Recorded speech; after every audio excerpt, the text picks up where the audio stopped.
তাকে কিন্তু উত্তরাপত্তি নিয়ে দেওয়া হচ্ছে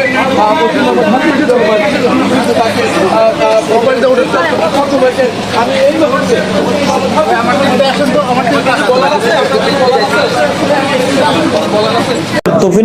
তরিন আফরোজ তাকে আমরা আজকে এই কিছুক্ষণ আগে গ্রেপ্তার করে আমরা থানা হেফাজতে নিয়ে এসেছি। উনি আমাদের পশ্চিম থানার 57 নম্বর মামলাটি রুজু হয়েছে 27/3/2025 তারিখে। এটি একটি হত্যার উদ্দেশ্যে গুলিবিদ্ধ করিয়া একজন ছাত্রকে মারাত্মকভাবে আহত করার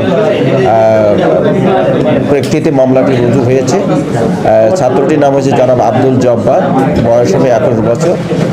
আমরা অনেকদিন ধরে তাকে গ্রেপ্তার করার জন্য আমরা চেষ্টা চালিয়ে যাচ্ছি। আজকে আমরা সফল হয়েছি তাকে গ্রেপ্তার করতে। আগামীকাল আমরা বিজ্ঞ আদালতে তাকে প্রেরণ করব। ধন্যবাদ।